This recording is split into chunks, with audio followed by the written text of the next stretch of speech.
우리는 지난 시간에 첫째 인을 뗀 것에 대하여 함께 살펴보았습니다. 흰 말을 탄 자가 활을 가지고 면류관을 쓰고 이기고 또 이기는 모습을 통해서 그의 겉모습은 그리스도를 닮은 것 같으나 자세히 살펴보니까 그는 오히려 예수님 그리스도를 모방한 거짓 선지자 인 것을 우리가 확인했고, 종말의 때는 이렇게 거짓 선지자의 출현으로 함께 시작되고, 거짓 선지자가 이 종말의 모든 시대에 함께하는 것. 그래서 이 시대에, 우리가 살고 있는 이 시대에 거짓 선지자 중에 대표인 이만희와 신천지 세력들에 대해서 우리 함께 살펴보았습니다.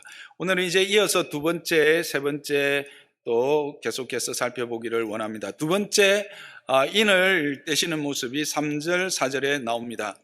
두 번째 인을 떼실 때에 이 인을 떼시는 분은 누구이십니까? 어린 양입니다. 이걸 늘 기억하십시오. 어린 양께서 인을 떼실 때에 소리가 들립니다. 어떤 소리냐면 둘째 생물의 소리입니다. 그가 오라 하는 호출을 합니다. 오라. 그랬더니 어떤 존재가 나타납니까? 붉은 말을 탄 자가 나타납니다. 그래서 그가 허락을 받아서 하는 일이 무엇입니까? 땅에서 화평을 제하고, 두 번째 서로 죽이게 하고, 또 큰 칼을 받았습니다. 그래서 큰 칼을 받아서 서로 죽이면서 땅의 화평을 제하여 버리는 일을 행했습니다. 누구일까? 이게 무슨 의미일까? 여러분, 붉은색 하면 어떤 이미지가 떠오르십니까? 붉은색과 가장 비슷한 그 이미지는 바로 피 흘림입니다. 그래서 고대 문헌에 따르면 이 붉은색은 살육과 피 흘림을 상징하는 그런 색입니다. 그래서 이 붉은색 말을 탄 자로부터 시작해서 벌써 이 자로부터 살육과 피 흘림이 일어날 것이라는 것을 우리는 상상하게 되는 것이죠. 그리고 실제로 그가 하는 일은 무엇이었습니까? 첫째, 땅에 화평을 제하여 버립니다. 서로 죽이게 합니다. 큰 칼을 받았습니다. 어떤 그림이 그려지십니까? 큰 칼로 서로 죽이고 그로 말미암아 땅의 화평이 사라지는 것. 전쟁이죠. 그래서 이것을 우리가 일반적으로 종말의 때는 이와 같은 전쟁으로 말미암아 땅의 화평이 사라지고 서로 죽이는 그런 일들이 만연할 것이다 라고 하는 것을 우리는 알고 또 해석을 하게 됩니다. 그런데 이게 이제 우리가 이와 같은 특히 계시록을 해석을 할 때 가장 중요한 키 중에 하나는 뭡니까? 이것이 어느 시대에 누구에게 먼저 주어졌는가를 생각을 하고 해석을 해야 된다는 거죠. 그렇지 않으면 일반적인 그냥 해석이 되거나 또 일방적인 개인적인 해석으로 흘러가 버릴 수가 있습니다. 그래서 늘 이 전제가 있어야 되는 거죠. 그래서 영적인 해석이 필요한데 지금 이 편지를 받고 있는 이 사람들 7교회가 찬 형편과 또 이 모든 상황을 함께 봐야 됩니다. 이 두 번째 말은 어디에 이어서 나오고 있습니까? 흰 말에 이어서 나오고 있다라고 하는 사실입니다. 흰 말이 첫 번째 인을 뗐을 때 나왔고 뒤에 이어서 나왔던 게 거짓 선지자들의 출현과 함께 그와 같은 일반적인 전쟁의 이야기들이 나오고 있는 거예요. 그리고 이 상황이 7교회의 상황, 즉 1세기의 그 교회의 상황과 함께 해석이 되어져야 된다는 거죠. 그렇게 해석을 하고 하면서 보게 되면 그렇게 해석할 수밖에 없는 이유가 여기서 죽이게 하고라고 할 때 이 죽이다라고 하는 이 단어는 일반적인 사륙과 폭력 그것을 이야기하지만 동시에 성경에서 특히 사도 요한이 이 단어를 어디에 썼느냐 하면 그리스도의 죽음을 이야기할 때 이 단어를 쓰게 됐고, 그리스도를 따르는 성도들의 죽임을 이야기할 때 이 단어를 쓰게 된다는 겁니다. 헬라어에 죽다, 죽이다라고 하는 여러 가지 단어가 있는데, 이 요한계시록에 쓰이는 서로 죽이고 죽이게 하고라고 할 때 그 단어는 단지 일반적인 죽음이 아니라 그리스도와 관련된 죽음, 거기에 대해서 쓰고 있다라고 하는 사실입니다. 그 다음에 칼을 받았다고 할 때 이 칼도 우리가 일반적으로 생각하는 전쟁을 위한 칼이 아니라 이 칼은 살육하는, 즉 짐승을 잡을 때 도살할 때 쓰는 칼이라고 하는 사실입니다. 그리고 이 칼이 사용되어졌던 그 신약에 보면 계시록이나 로마서나 히브리서 등에 보면 박해를 의미할 때 사용되어졌던 단어를 쓰고 있습니다. 이런 것들을 조금 더 세밀하게 살펴보면 결국은 이것은 우리가 생각하는 일반적인 전쟁, 그 중에서도 서로 죽인다고 하니까 내란, 소요, 이 정도로 해석하는 것이 맞는데, 그런 정도의 해석과 함께 더 한 걸음 더 나가보면 하나님의 자녀들, 하나님의 자녀들에게 가해지는 어떤 종교적이며 정치적인 혼란과 핍박, 그런 일들이 이제 일어날 것에 대한 이야기라고 하는 것이죠. 거짓 선지자가 나타나고, 그리고 그 교회 공동체 안에 내란이 일어나는 거예요. 내분이 일어나서 그 안에서 서로 죽고 죽이는 그런 일들, 또 외부로부터 그런 압박들이 일어나는 사건들이 있어질 것이다 라고 하는 것입니다. 그것이 단지 한 세대뿐만 아니라 종말의 전 기간에 걸쳐서 그런 일들이 일어날 것이라는 것이죠. 여러분, 종말이라고 하는 이것이 어떤 한 시점을 말하는 것입니까? 아니면 어떤 기간을 말하는 것입니까? 제가 계속 이것을 강조하고 있는데, 많은 분들은 어떤 시점을 이야기합니다. 예수님이 다시 오시는 시점을 이야기하고 그것을 말하는 분들로 생각하고 계시는 분들이 참 많은데, 성경적으로 볼 때 이 종말의 때라는 것은 기간을 이야기합니다. 언제입니까? 예수 그리스도께서 처음 오시는 초림부터 언제까지? 예수께서 다시 오시는 재림 때까지의 전 기간을 걸쳐서 종말의 때라, 그렇게 말하고 있습니다. 그래서 히브리서를 보면 여러분들이 이 마지막 때라고 하는 것으로 시작되고 있습니다. 결국 이 마지막 때라는 것은 예수 그리스도께서 초림하여 오신 그 때로부터 시작해서 예수 그리스도께서 다시 오시는 그때까지를 말하고 있습니다. 이것이 우리 개혁주의 성경 해석의 핵심, 계시록 해석의 가장 또 핵심적인 사상, 세계관이라는 것을 여러분 꼭 기억하시면서, 그래서 앞으로 이와 같은 일들이, 즉 붉은 말을 탄 자가 화평을 제하여 버리고 그리고 서로 죽이게 하는 그런 일들이 일어난다라는 거예요. 정치적인 탄압뿐만 아니라 종교적, 그 교회 안에서의 내분으로 말미암는 갈등들이 계속해서 일어난다라고 하는 것이죠.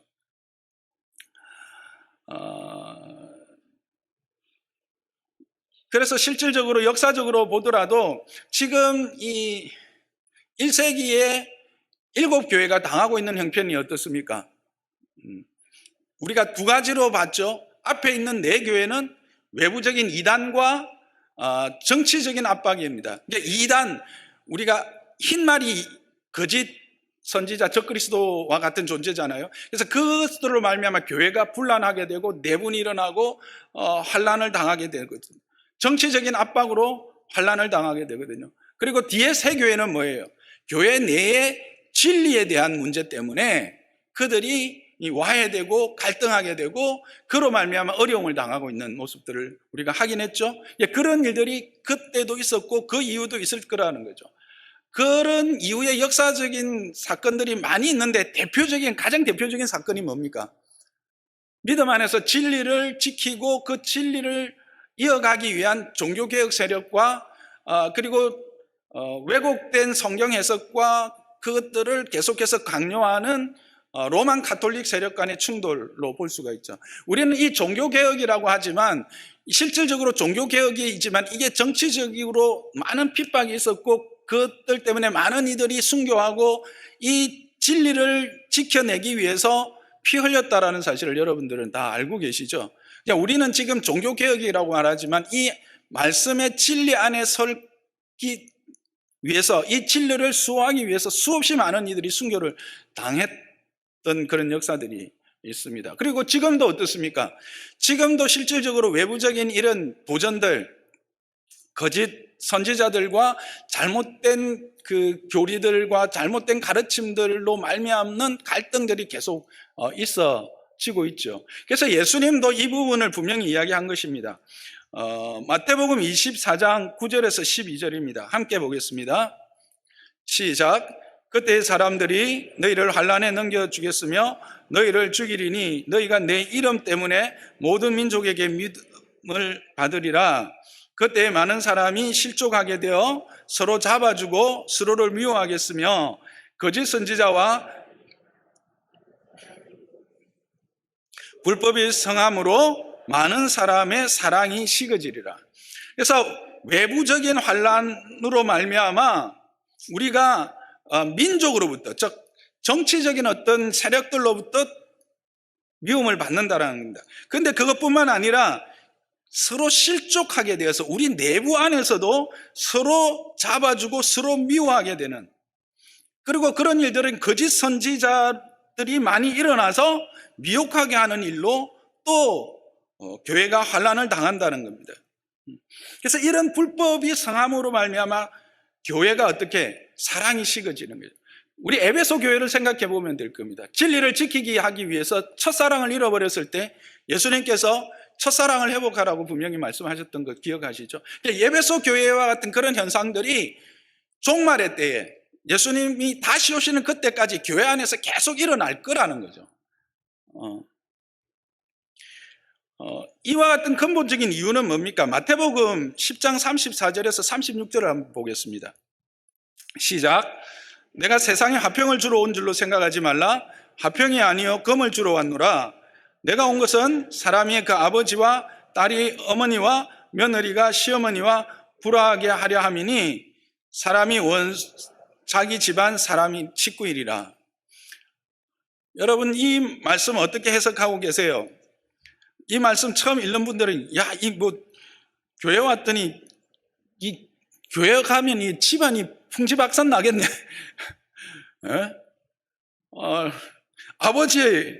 아버지와 아들과 아버지, 딸이 어머니, 며느리, 시어머니 사이에 불화하는, 이게 예수 믿다간 집안 박살 나겠다. 이렇게 이제 생각하게 되는데, 이 무슨 이야기입니까?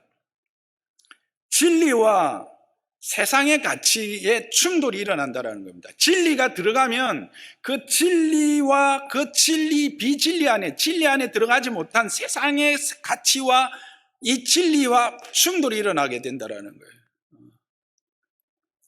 그래서 결국은 그 거짓 화평, 그러니까 하나님이 주시는 참 화평, 그리스도 안에서 누리는 참 샬롬이 아닌 거저 이렇게 형성되어져 있는 그 화평이 깨어지는 것처럼 보인다는 거예요. 그래서 다시 우리는 궁극적으로 어떻게 해요? 이 참 진리 안에서 참 평안으로 함께 들어가야 되는 거죠.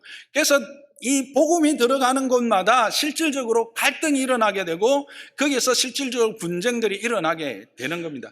이런 일들이 있기에, 진리 안에 있기에 실질적으로 세상은 우리를 호의적으로 대하지 않죠. 그래서 예수님이 말씀하신 거잖아요. 모든 민족에게 미움을 받으리라. 왜냐하면 세상 정치 세력은 결국 술수와 모략과 암수잖아요. 암수는 이제 속이는 거거든요. 지금 우리나라 정치 보면 딱 보이잖아요. 우리나라 다른 데 볼 것도 없이 우리나라 정치 보면 다 보이거든요. 술수와 모략과 속이는 거예요. 그래서 어떤 정치도 이 진리를 외치는 기독교와는 이게 충돌이 일어나지 않을 수가 없어요. 우리는 이 생각해야 되는 게 뭐냐면, 제가 한 번씩 기회 있을 때만 말하지만, 우리에게 나타나는 이 사회적 부조리와 문제들의 해결에 정치에 있지 않아요. 조금 더 이따가 살펴볼 경제적인 것에도 있지 않아요. 그리스도 안에서 그리스도로 말미암아 이것들이 하나 될 때 이 궁극적인 것들이 해결돼요. 그래서 그때는 언제일까요? 예수 그리스도께서 오신 때, 그때입니다. 그래서 우리는 그리스도의 오심을 그렇게 갈급하고 우리가 간구하게 되는 것이죠. 결국 지금 두 번째 붉은 말을 통해서 우리에게 말씀해 주시는 게 뭐라고요? 종말의 때는 이와 같이 진리와 비진리가 계속해서 충돌을 하게 되고, 그 충돌로 말미암아 교회 내적으로나 교회 외적으로 계속해서 갈등들이 일어나고, 그런 것들로 말미암아 큰 정치 세력에 의해서 핍박이 일어나거나, 또는 교회 안에서 그와 같은 것들로 말미암아 환난과 핍박의 시대가 계속 이어질 것이다라고 하는 사실입니다. 그래서 여러분, 교회가 때로는 막 싸우는 것 같고, 뭐 교리 하나 가지고 막 이게 옳니 저게 옳으니 하면서 막 하는 게 이상하게 보이는 것 같지만, 그것을 우리가 이 성경적 시각에 보면 하나님의 그 진리 안에서 교회를 순결케 하고 정화시켜가는 과정들로 보셔야 합니다. 끊임없이 적그리스도 거짓 선지자들은 교회를 비본질적, 잘못된 비진리로 교회를 심고, 교회에 심고 세상적 가치로 교회를 파괴하려고 하는 도전들이 계속되어지고 있다는 사실입니다. 그리고 우리는 그것에 대해서 민감하지 않으면 어느 순간 거기에 물들어져 버리는 거죠. 그게 대표적인 역사의 한 장면이 뭡니까? 로만 가톨릭이에요. 그래서 여러분들이 이와 같은 그 종말적 의식을 가지고 이 교회를 바라보고 교회와 세상을 볼 수 있는 그런 세계관을 가져야 돼요. 그래서 교회가 조금 불란스럽다 하면 그것이 무엇 때문인지를 우리는 분명히 알아야 돼요. 그래서 거기에서 비진리적인 요소들, 성경적이지 않는 요소들이 그 시간들을 통해서 해결되어지는 과정으로 보고, 그렇게 될 수 있도록 기도해야 되는 게 우리의 관점이에요. 이 땅에서 교회에 아무런 문제가 없는 것이 성경적 관점이 아니라는 거예요. 왜냐하면 사단은 끊임없이 교회를 공격하고, 그 사단의 공격의 방법은 정치적이거나 경제적이거나 또 사람의 관계를 통하거나 다양한 것을 통해서 교회를 해파해서 우리로 믿음에서 떠나게 하는 것이 그들의 궁극적인 목적이라는 사실을, 그리고 그거는 언제까지? 그리스도께서 다시 오시는 그날까지 계속해서 이어진다라고 하는 이런 큰 그림, 그런 세계관을 여러분들이 이 말씀을 통해서 가질 수 있기를 바랍니다. 그런데 여기서 우리가 기억하고 가야 될 것은 뭐냐? 이 붉은 말을 탄 자가 어떻게 이 일을 시작하느냐는 거예요. 4절에 보면 허락을 받았습니다. 그리고 둘째 생물의 호출을 받아서 나오는 거예요. 스스로 힘으로 이렇게 할 수 없는 거죠.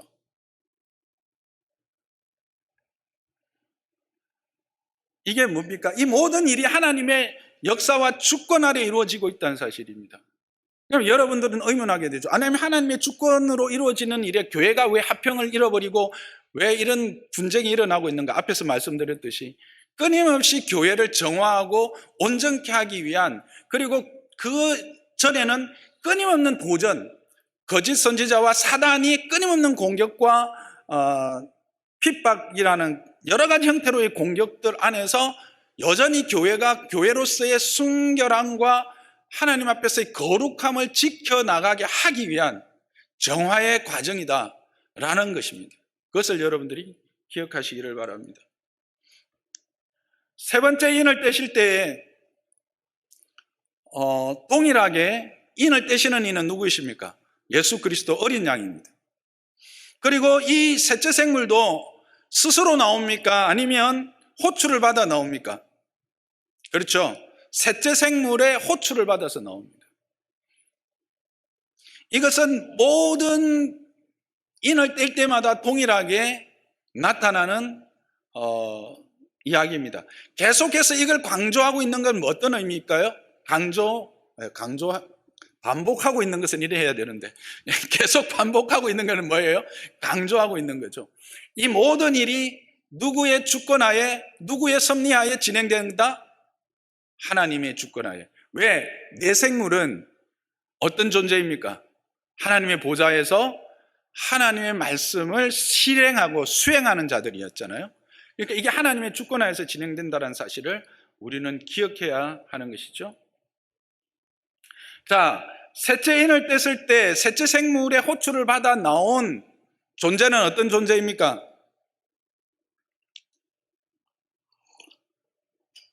5절. 어떤 존재죠? 네. 검은 말입니다. 근데 검은 말이 나오는데 그냥 나옵니까? 손에 뭘 들고 나옵니까? 들고 나오니까 제가 이렇게 물어보겠죠. 뭘 들었습니까? 저울을 들었습니다. 저울. 네. 자, 먼저 검은 말의 검은색의 의미는 뭘까요? 검은 것, 컴컴한 것, 그렇죠? 어두운 현실이죠. 암울하고 어두운 현실입니다. 거기에다가 저울까지 들었습니다. 저울은 뭐죠? 이게 경제적인 의미를 가진 거죠. 그게 경제적인 어떤 암울함, 경제적인 어두운 현실이 닥칠 거라는 거예요. 특히 이 저울이 의미하는 바는 레위기 26장 26절에 있는데 함께 보겠습니다. 시작. 내가 너희가 의뢰하는 양식을 끊을 때에 열 여인이 한 하덕에서 너희 떡을 구워 저울에 달아주리니 너희가 먹어도 배부르지 아니하리라. 자, 내가 너희가 의뢰하는 양식을 끊을 때에 왜 하나님께서 우리가 의뢰하는 일용할 양식, 우리 보고 일용할 양식을 구하라 했는데 일용할 양식을 구하는 그 양식을 끊어버릴까요? 불순종할 때입니다. 하나님의 뜻에 불순종할 때.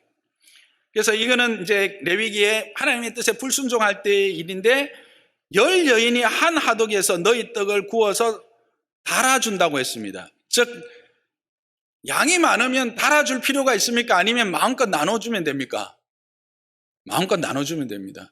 그런데 한 하독에서 나오는 빵이 한정이 되어 있을 거 아닙니까? 그러니까 10명이나 되는 사람에게 나누어 주기 위해서 저울을 든다는 뜻이죠. 그래서 불순종할 때 행하시는 일, 불순종할 때의 재앙의 때에 사용하는 기구가 저울로 성경에 이렇게 언급되어 있는 거예요. 그 이유도 동일하게 그렇게 언급되어 있습니다.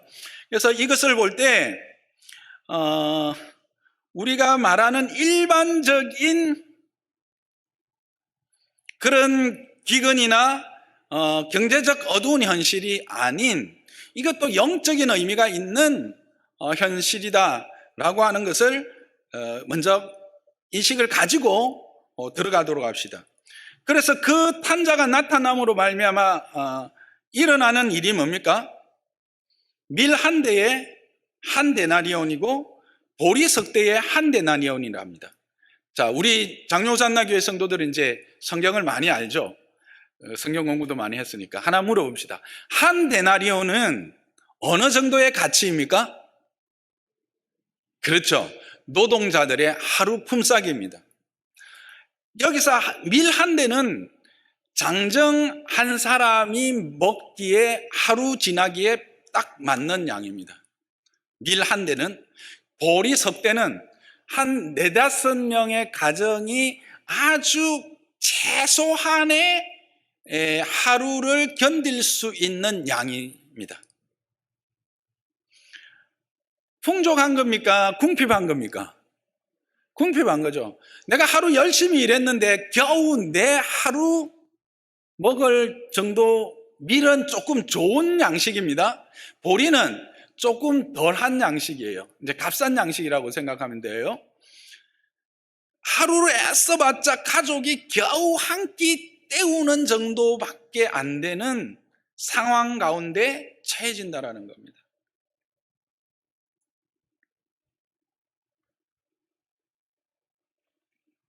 이것은 이제 평소에 10배 내지 16배의 가격 폭동이다, 이렇게 학자들이 이야기해요.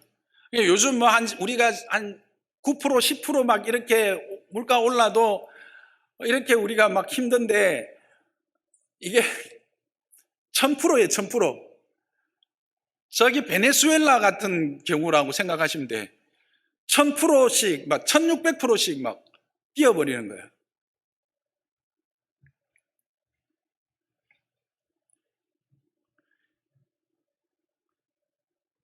이 두 가지를 합해 봅시다. 그런데, 하나 더 해석하고 가야 되겠죠? 그런데 이상한 게 있습니다. 감람류와 포도주는 해치지 말라, 이렇게 또 나옵니다. 여러분, 이건 뭘 말합니까? 한계를 지어준 거예요. 기근의 영향력이 한계가 있다라는 거죠. 감람류와 포도주는 해치지 말라. 감람류와 포도나무에 비해서 밀과 보리는 두 개를 비교해 보면 어떤 차이가 있습니까?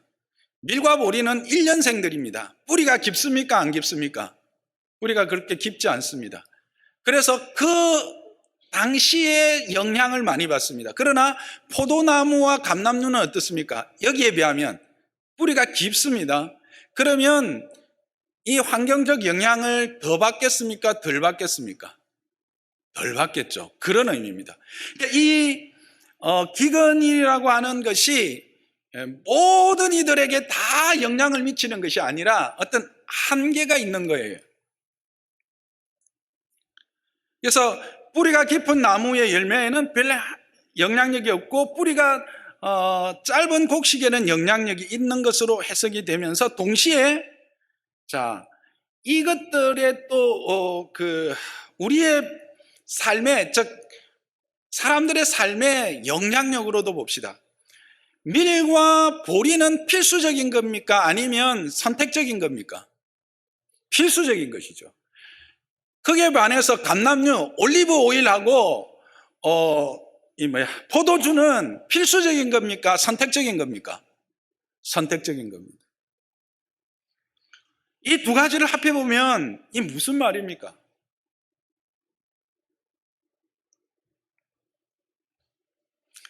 말세에 생존에 꼭 필요한 밀과 보리는 그 값이 천정부지로 높아져서 서민들의 삶에는 극심한 타격을 주지만, 생활의 풍요와 안락을 상징하는, 더 풍요롭고 더 안락한 삶을 상징하는 그 포도주와 기름은 언제든지 풍족한 시대. 간단하게 말하면 빈익부, 부익부의 현상들이 더 고착화된다는 사실.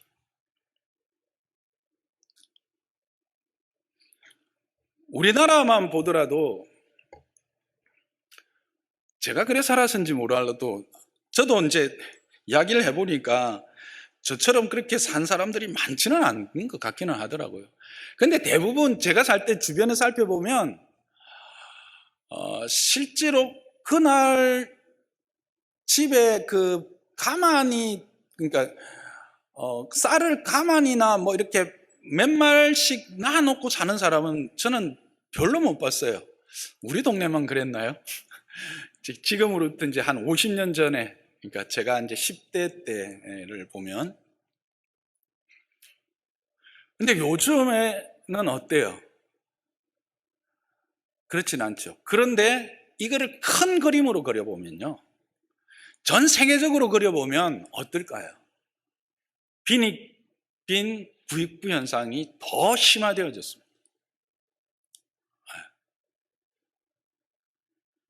이게 일반적인 해석으로 우리가 볼 수가 있는 거죠. 그래서 이 종말의 때가 깊어지면 깊어질수록 힘든 사람들은 더 힘들어지고, 부유한 사람들은 그것들에 대해서 그렇게 크게 영향을 받지 않는 세계가 열려지게 된다는 것입니다.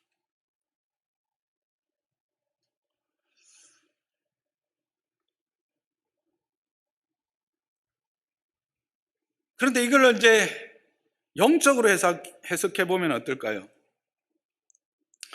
우리가 일곱 교회로 다시 한번 좀 돌아가 보겠습니다. 일곱 교회의 여러 가지 힘들고 어려운 경제 사정에 대한 이야기를 나누었습니다. 그죠? 그들은 다, 그 도시는 다 부유했고 화려했지만 그들의 삶은 빈궁했습니다. 그죠? 이유가 뭐였죠? 조합에서 쫓겨나거나 조합에 들지 못한 길드라고 하는 이제 산업 공동체에 들어가지 않으면, 그 공동체에 들어가지 않으면 생활을 할 수가 없었잖아요. 그죠? 그렇게 된 거죠. 이유는 믿음 때문에.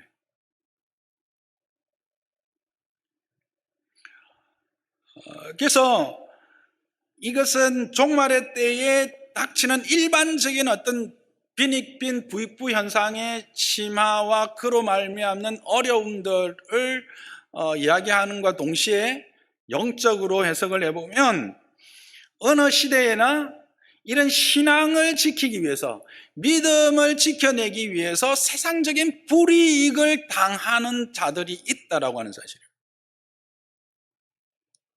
그래서 그들의 삶은, 세상의 사람들은 그런 올리브 오일이나 포도주와 같은 것에서 궁핍함이 없듯이 그들의 삶에는 영향력이 없지만, 믿음을 지키며 믿음을 온전히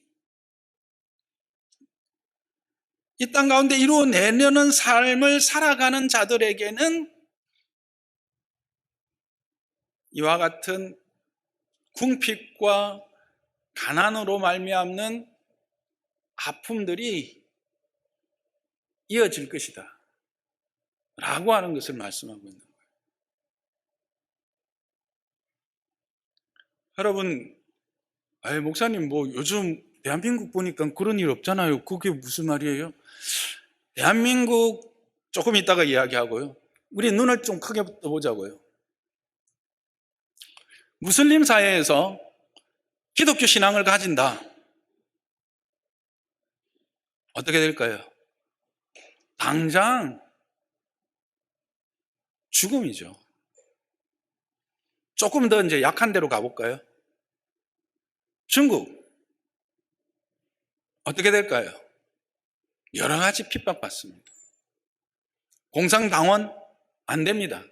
공산당원 안 된다는 말은 그들에게 어떤 세상적인 자기의 꿈을 펼치거나 뭘 해볼 수 있는 기회가 닫힌다는 이야기예요. 불이익을 당하는 거죠.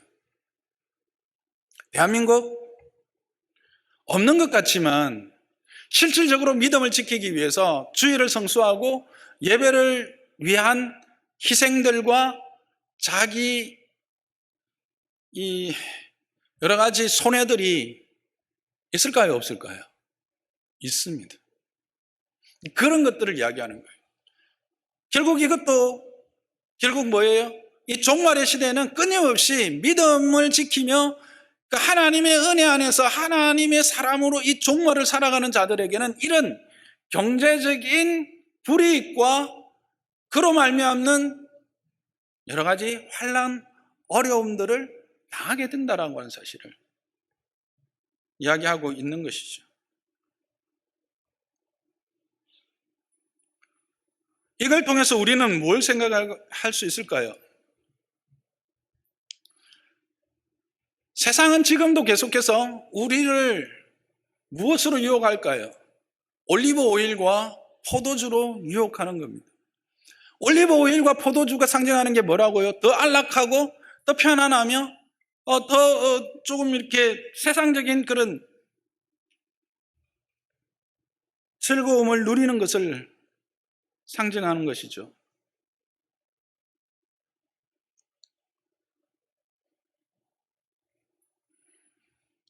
여러분, 피를 흘리는 것만이 순교일까요? 피를 흘리는 순교를 보통 적색 순교라고 그래요. 피를 흘리니까 앞에서 말했듯이 피를 흘리는 건 이제 적색 순교. 거기에 반해서 이와 같은 신앙 때문에 지불해야 될 대가들을 지불하면서 당하는 고통들, 빈궁도 있고 세상적인 내침, 고립 이런 것들이 있을 수 있잖아요.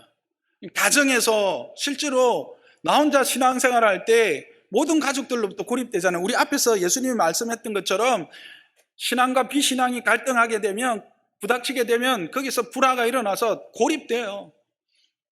그런 것들도 순교라는 거예요. 그런 순교를 무슨 순교로 하느냐 하면 백색 순교라고 그래요.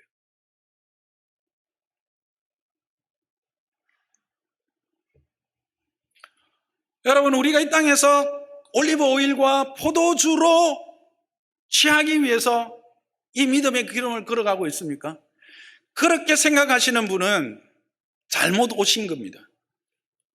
아니, 잘못 알고 오신 겁니다. 오시기는 잘 오셨습니다. 근데 그걸 위해서 우리가 믿음의 걸음을 걸어가는 건 아닙니다. 이 땅에서 올리브 오일을, 포도주를 통해서 우리가 취하고 거기서 즐거움을 느끼고 그것으로 만족하기 위해서, 더 얻기 위해서 이곳으로 온 것은 아니라는 사실이죠. 그렇죠, 여러분? 여러분 그러시죠?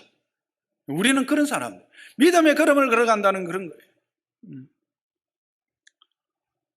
그래서 우리는 이것을 늘 생각하며 살아야 합니다. 우리는 이 땅에 왜 있느냐? 하나님의 나라를 땅 가운데 임하고 그 하나님의 나라가 내 안에서 이루어진 것을 확인하며 누리는 삶, 그게 우리의 궁극적이에요. 그러니까 우리는 이 땅에 하나님의 나라를 이루는 자들이다 라고 하는 이 사실을 우리는 그래서 한시도 잊지 말아야 되는 거죠. 그걸 지금 이야기하고 있는 겁니다. 그렇지만 우리가 정의를 행하고 불의를 기뻐하지 아니하고 진리와 함께 기뻐하는 자들이지만, 그래서 우리는 세상과 등지고 살아야 되는가? 아니라는 겁니다. 우리는 여전히 어떤 존재다? 세상의 소금이고 세상의 빛이라는 사실이에요. 이 역할이 우리에게 주어진 거예요. 신앙생활이라는 것은 그래서 힘든 거예요. 내 마음대로 내 뜻대로 내가 원하는 것 얻는 것은 엄밀히 말해서 기독교 신앙이 아닙니다. 내 것을 내려놓고 하나님의 뜻을 이 땅 가운데 이루어내면서 살아가는 거예요. 그게 소금이고 그게 빛이라는 거예요. 그래서 우리는 진리와 함께 기뻐하고 불의를 기뻐하지 않지만 동시에 사람에 대해서는 무례행하지 아니하고요, 자기의 유익을 구하지 아니하고요, 함부로 성내지 아니하고요, 악한 것을 생각하지 아니하고요, 결국은 하나님의 사랑을 세상이 알도록 해야 되는 거예요. 오늘 기도 중에 장로님이 우크라이나와 터키, 이 터키가 튀르키예, 요즘 하는 튀르키예, 저도 터키가 이름, 이제 지진 이야기를 했지만 어떻게 보면 그냥 먼 나라 이야기잖아요. 특히 터키는 개그가 되네.